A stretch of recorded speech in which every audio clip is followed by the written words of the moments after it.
Hello, welcome back to my video blog. I am Chek once again. Every morning when I wake up, I seem to be that guy. This time I thought I would share some information about the Chek Exercise Coach training program. I do get quite a lot of questions about it. Chek Exercise Coach is a 5-day training program that begins the journey through the Chek Corrective and High Performance Exercise Training, which is 4 levels beyond exercise coach. It's typically done over the course of about 4 years for most people. You take a block of training, typically a week long to 2 weeks long, depending on what class you're in. You learn in class, you do case histories, you practice, you're guided by highly skilled instructors. You have homework assignments, so it's really like on-the-job training. It's not so much like theoretical training where you just get your head full of stuff and then go home and wonder how to apply it all. There's plenty of integration and practice along the way. So the Chek Exercise Coach is the first step toward total body integration or body-mind integration that I teach through the Chek Exercise Coach Level 1, Level 2, Level 3 program. And the Chek Exercise Coach program has a sister program which is HLC1. So having Exercise Coach and HLC1 gives you what I would consider to be your essential toolkit for being highly effective in your ability to not only design your own health and exercise programs, but to teach others. The Chek Exercise Coach program is my Chek Institute equivalent of a personal training certification, but having taught in this industry for a very long time and looked at many other certifications, I can tell you that what's in store for you as a Chek Exercise Coach is far more comprehensive and practical in application than any other exercise certification I've ever seen worldwide. So I'm excited to share just a little bit today about some of the concepts that you will learn in Chek Exercise Coach, so that you get something practical from this, not just, hey, Paul's telling me about a program he wants to sell me. Of course I want to sell it to you. I love to sell my love because that's my gift to the world, and hey, we all got to pay our bills, right? So, Chek Exercise Coach begins the journey of mastering corrective and high-performance exercise applications.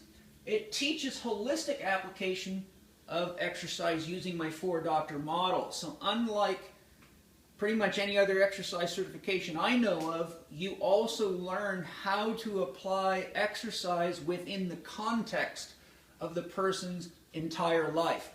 The 4-doctor model says, what is my dream? How much rest do I need? What foods do I need to eat in order to support my happiness, my dream goal or objective? So we're always looking at what is the total stress load, what is realistically achievable, and what is the person's immediate and long-term needs. So it is a holistic approach to exercise, which I believe is absolutely necessary if we want to get good long-term results with people. Next, it's based on principles. There are no recipe cards. There is a section at www.checkconnect.com in the video section where I go through a lot of the Chek principles as an example for you to explore if you want. Today we will begin a little exploration of what you'll learn in Chek Exercise Coach by just looking at one of the principles that I teach. Many of these principles are principles I've developed, so you won't find them in books, or you may find reference to them, but they won't be regarded as principles. So I use principles because principles are essentially working concepts. A law is a uniform constant or principle. So a principle is generally something that's uniformly applicable to all people. So that's what I mean when I say principles. What's very unique about the Chek system, and you begin this training in Chek Exercise Coach, is that there are no recipe cards. There's no such thing in my system as a program for basketball, a program for volleyball. That concept doesn't work for many reasons because there's no consideration of individual needs and the many things that can make people more complicated than we realize. So Chek practitioners are all taught how to learn principles by which they can specifically design an exercise program for anybody from an 85-year-old grandmother who just wants to be able to walk to the grocery store and back, all the way to the top athletes in the world, be it the Kobe Bryants, the Laird Hamiltons, and your super duper athletes of all types. So today I'm going to share a little information about the principle of progressive integration, which again is a concept that I developed. So I'd like to share what is one of the foundations of my teachings that is really sort of a, shall we say, a keystone in the design of any and all exercise programs. But believe me, this concept is overlooked at the highest levels. I have consulted for numerous professional sports teams and more elite athletes than I can even count or remember. And this principle is broken at every level, all the way through professional sports and in every gym I've ever been in my life. So maybe learning this can be helpful to you. The principle of progressive integration says that first we must restore flexibility or muscle balance whenever we're designing an exercise program or embarking on an exercise program. Our second objective in the design of any exercise program is to restore optimal stability in the musculoskeletal system. Then we need to look at developing adequate strength to meet the demands of our environment, and to the degree that we have the need for power, which is work relative to time. Strength really means what is your work capacity. Power means what is your work capacity relative to time. Somebody who's strong can pick up a heavy weight and they might be able to do it several times, but somebody who's powerful can pick that weight up quickly and do it more times in a given period of time, particularly a short period of time. Now, these two phases put a tremendous amount more stress on the body than the types of activities that you're going to do here, but these two phases are utterly dependent upon these two stages of development if you want long-term results and don't want to get injured. So let's take a look. So when we look at posture, the postural system has basically got two functional systems that we have to always be aware of, and one of them is not just a postural function, it is a dynamic or a movement function, so there's a crossover. So we see here posture has two elements, static posture and dynamic posture. So here you see I've drawn a picture of somebody with poor posture. Static posture means how do you hold yourself up against gravity statically. So if you're just standing there in line at the grocery store or you're sitting in your desk, you're under constant gravitational load. That's static posture. One of the things to understand about static posture is as the curves begin to alter in a negative way or in a way that signifies deterioration of optimal structural function, they have a tendency to become rigid. So for example, somebody who starts sitting in a desk with poor ergonomics usually ends up with forward head posture and an increase in the thoracic curvature. Now, initially, even though they're sitting like that, and they may start showing signs of forward head posture and increasing in the curves, if you ask the person to raise their arms or extend their spine backward, or you were to actually measure the functional range of motion of the different segments of the spine, it may test out normal, but if you look at them walking by or seeing them sitting at their desk, they will show static postural dysfunction. Over time, though, we get adaptations in the structure. For example, somebody who sits with their chest dropped down and their head forward will have shortening of the anterior longitudinal ligament, which is a massive ligament in front of the spine, and that adaptive shortening then begins to limit the ability of the thoracic spine to extend. So think of what that means if you're somebody who works inside painting and you've got to reach up to paint, or you're a tennis player and you've got to reach up to hit a ball. As that thoracic spine is locked down, you lose the natural dynamics of the rib cage as it relates to the shoulder. So what you once were able to do in the beginning now leads to what's called an impingement syndrome, rotator cuffs, and all sorts of other unwanted things in the shoulder and many other parts of the body. So we have to look at the fact that static posture is the basis of dynamic posture. Dynamic posture means, are you maintaining an optimal instantaneous axis of rotation in any space-time relationship? In other words, is my shoulder joint in the right place at the right time, no matter how fast I go or what planes of movement I go? That is the function of the stabilizer system, is to maintain an optimal instantaneous axis of rotation so the joints don't destroy themselves. So dynamic posture refers to maintaining optimal orientation of the structure, not while just standing, but while swinging a golf club, moving, etc. Golf's a very, very good way to express these concepts. When you're at a dress, you need to have good structural alignment, or it'll disrupt the natural mobility and fluidity of your joints, which you can easily prove to yourself. Just put yourself in bad posture, see how far you can rotate, then stand up straight, and you'll notice you can easily rotate much further. So the address posture in golf would relate to static postural function, but the instant that you begin to move, now you're getting into dynamic function. So if for any reason you cannot move your joints naturally, your dynamic function will deteriorate, which will show up in golf as a reduction in your consistency in your swing and lower scores and stress, usually frustration. So when we look here, we have static posture, dynamic posture, and then we have gross stability. So strength relates to gross stability. We have to have adequate strength to stabilize ourselves.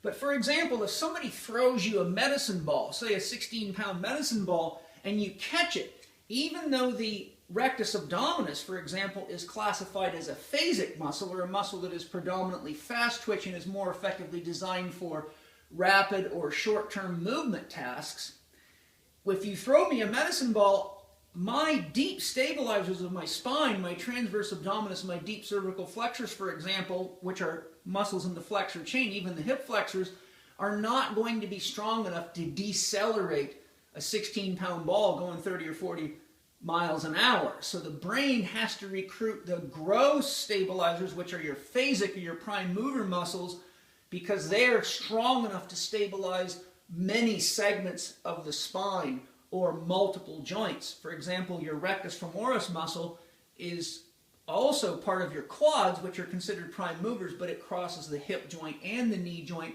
So if you jump and land, you need something that can stabilize multiple segments, and that's where strength becomes very important.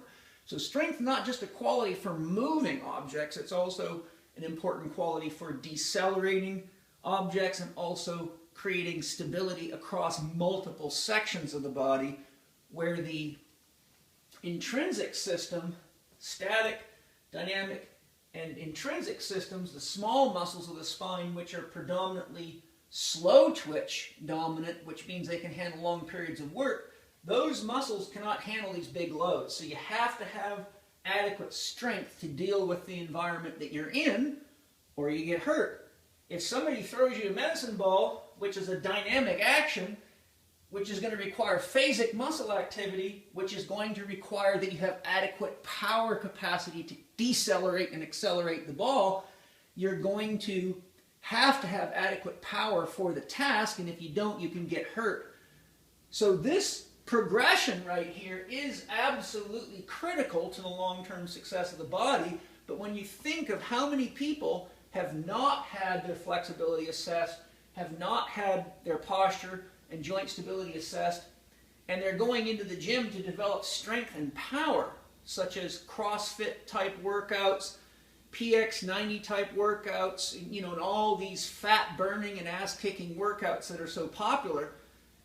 When you do that, you set yourself up for tremendous problems, because by increasing strength and power without adequate stability, you load a crooked, dysfunctional body, and because these systems become neurologically programmed to act that way over time, if you don't make the necessary corrections, then paradoxically, you might be good looking in the mirror, but you're what I call a fit sick person. You're always in pain, or you have other internal complications that are often the side effects of faulty conditioning. So now when we look at this static, dynamic posture, growth, stability, and dynamic action, we have two classes of muscles based on the differentiation by primary innervation or population of nerves feeding them.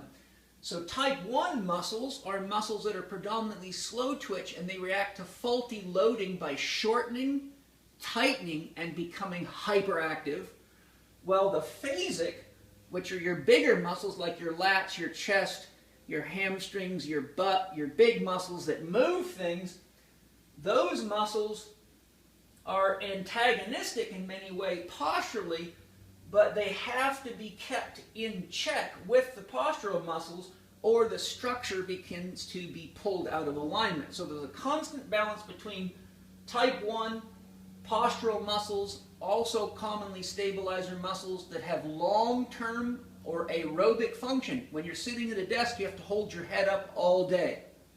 For each inch that your head moves forward of its ideal resting position, it adds the weight of the head again to the neck extensors.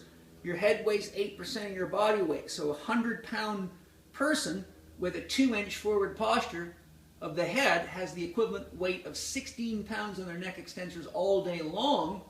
Yet it's extremely uncommon today for it's extremely common today for people to have head carriage of 6 centimeters or more, which is about 3 inches, which is 3 times the weight of your head all day long on your neck extensors. So these tonic type 1 muscles have a higher slow twitch population because they're designed for doing long periods of work. The phasic muscles interact with them, like I've said earlier, to move the body and do short periods of more concentrated or more intense work, such as throwing a medicine ball. The interesting thing is your type 2 muscles, your phasic muscles, react to the same faulty loading by lengthening and weakening. So overwork, underwork, abuse, or disuse causes phasic muscles to lengthen and weaken, while it simultaneously causes their tonic antagonists to shorten, tighten, and become hyperexcitable. They become what I call workaholics, which leads to the imbalances that you see here.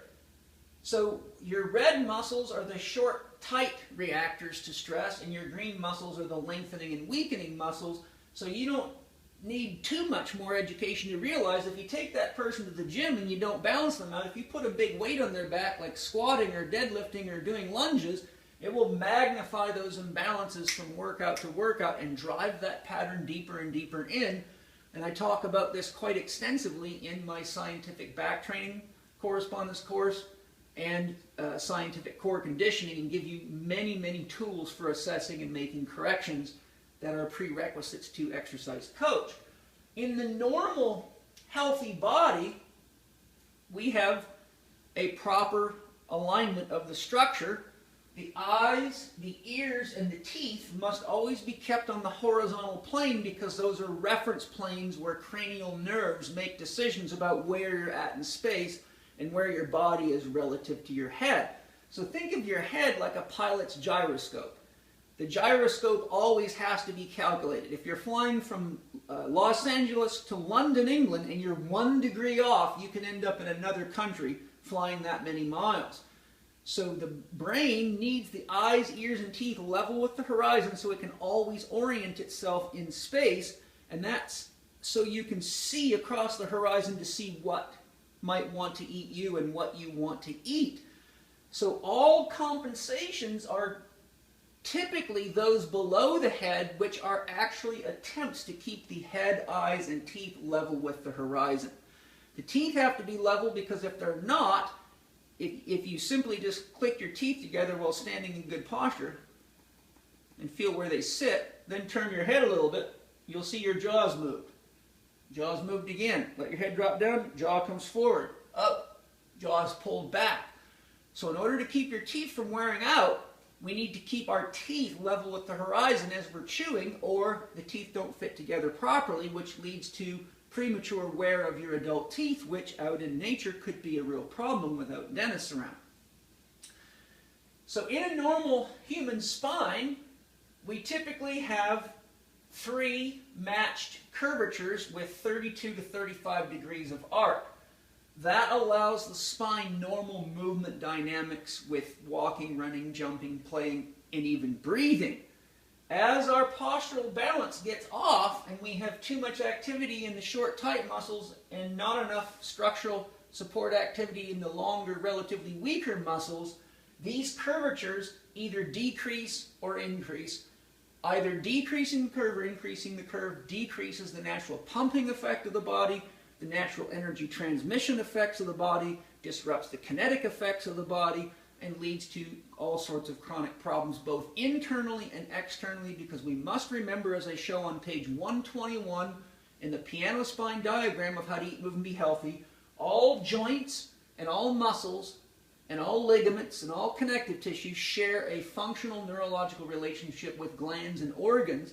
So as a sort of a rule of thumb, what you do to the body, you also do to the glands and organs, and what you do to the glands and organs, you also do to the structure, which is why my training is holistic. You cannot realistically do a good job of exercise without a pretty decent understanding of how the internal aspects of the body work. Okay? Now, I wanted to just make the point here that around your joints, you have what are called mechanoreceptors, which are little nerve endings that sense movement and things like pressure, tension, where you're at in space, and pain. So there's 4 of them, type 1, type 2, type 3, type 4. I won't go through them all, but I want to make a key point. The key point that I want to share with you as I finish this little video today is that the tonic system relates to type 1 mechanoreceptors. And whenever a joint is put into a faulty position, whether it be too loose or being forced out of position or the results of faulty training, such as doing too many pec flies and some of the things I've talked about with the shoulder in prior blogs, if the shoulder loses its position, its ideal position, the type 1 mechanoreceptors are in the most superficial aspects of the joint capsule and the ligaments, which means they're the first one to be fired whenever you move any joint. If those mechanoreceptors get too much excitation, they immediately trigger off the tonic muscle system to try to brace the body. That's very, very important, because if there's something irritating a joint, it can cause a bracing effect that can go several levels up and down in the spine or in other joints or between joints. So that's a very, very important point to remember, because we often cannot figure out why, for example, we keep going to massage therapists and the same muscles are tight over and over again, but it doesn't seem like we're really doing anything or any exercises that are bothering or attacking those muscles, yet we keep having these tension patterns. Type 2 mechanoreceptors are deeper in the joint, and if you, for example, if someone's pulling your arm behind your back wrestling with you and you get enough tension on there, it'll fire the type 2 mechanoreceptors. They will reflexively tighten the large muscles to try to protect the joint. If someone keeps forcing that joint and it can't protect itself adequately, you'll trigger a response in the type 3 mechanoreceptors, which are inhibitory, and they will shut those muscles off. Some of you have probably seen a type 3 reflex in action if you've ever watched a competitive Olympic weightlifting or powerlifting competition, and you've seen someone catch a heavy weight or begin a squat in a powerlifting competition, and all of a sudden, boom, they hit the floor just like that. There usually means there was compression, torsion, or shear in a joint, usually L5-S1 under those loads, and the stress was so much it triggered the type 3 mechanoreceptors and immediately shuts the system off as a last-ditch effort to protect the joint and the nervous system. Okay? So what I'm sharing is that these things are wired into different muscle systems, and that if joints are not kept healthy and muscles are not kept adequately flexible, joint stability is not effectively maintained, and there's a science to this which you learn in exercise coach and progressive trainings, then strength training and power training are actually degenerative approaches. They lead to the impression of strength and the impression of power, but at the same time you are creating a fit, sick person. So I hope you've enjoyed part 1, a little beginning exploration into what I have in store for you in Chek Exercise Coach, which is taught by very highly skilled instructors with tremendous amounts of clinical experience. In part 2 and 3, I'll just take a brief exploration of a couple more of the principles that you will learn in this training program, and I look forward to sharing with you then. Thanks for joining me today.